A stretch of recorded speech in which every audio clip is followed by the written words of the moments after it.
has contract. Yes, but after that, he broke this ceasefire.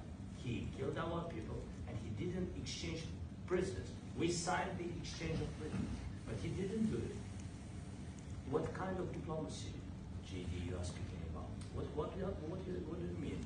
I'm talking about the kind of diplomacy that's going to end the destruction of your country. Yes, but if you Mr. President, with respect, I think it's disrespectful for you to come to the Oval Office and try to litigate this in front of the American media. Right now, you guys are going around and forcing conscripts to the front lines because you have manpower problems. You should be thanking the President for trying to bring it into this conflict. Have you ever been to Ukraine that you see what problems we have? I have been to. I've actually watched and seen the stories, and I know what happens is you bring people, you bring them on a propaganda tour, Mr. President. Do you disagree that you've had problems bringing people in your military? And do you think that it's respectful to come to the Oval Office of the United States of America and attack the administration that is trying to prevent the destruction of your country? A lot of questions. Let's start from the beginning. Sure. First of all, during the war, everybody has problems.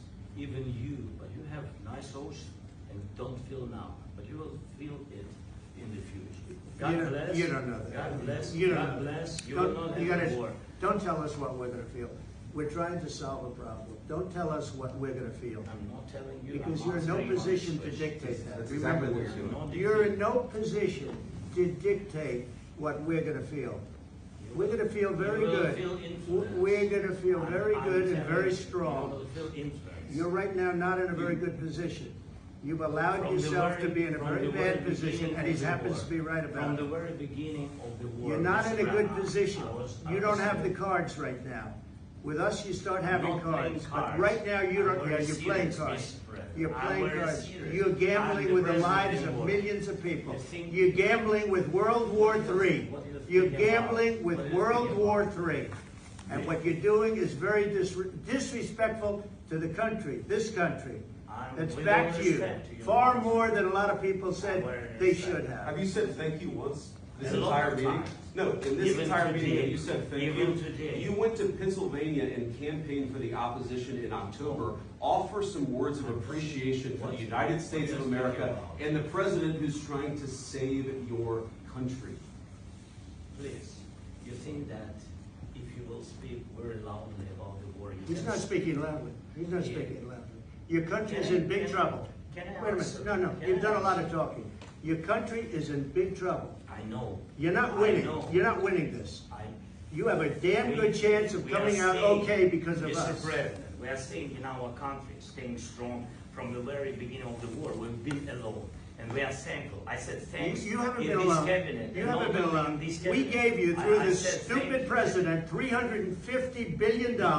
We gave you military equipment, and your men are brave, but they had to use our military. If you didn't have our military equipment, this war would have been over in 2 weeks. In 3 days. I heard it from Putin. In 3 days. This is something maybe less. In 2 weeks, of course, yes. It's going to be a very hard thing to do business like this. Again, just say thank you. I said a lot of times to American people. Accept that there are disagreements, and let's go litigate those disagreements rather than trying to fight it out in the American media when you're wrong. We know that you're wrong. But you see, I think it's good for the American people to see what's going on. I understand. I think it's very important. That's why I kept this going so long. You have to be thankful. You don't have the cards. You're buried there. Your people are dying. You're running low on soldiers. Listen, you're running low on soldiers. It would be a damn good thing. And then you tell us, I don't want a ceasefire. I don't want a ceasefire. I want to go and I want this. Look, if you could get a ceasefire right now, I tell you, you take it so the bullets stop flying and your men stop getting killed. Of course we want to stop the war. But you're saying you don't want a ceasefire? I want a ceasefire because you'll get a ceasefire faster than an agreement. Ask our people about a ceasefire, what they think. That wasn't with me. That wasn't with me.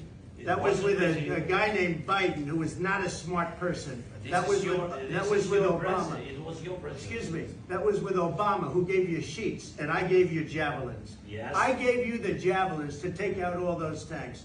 Obama gave you sheets. In fact, the statement is, Obama gave sheets and Trump gave javelins. You got to be more thankful. Because let me tell you, you don't have the cards. With us, you have the cards. But without us, you don't have any cards. One more question to Mr. Vice President.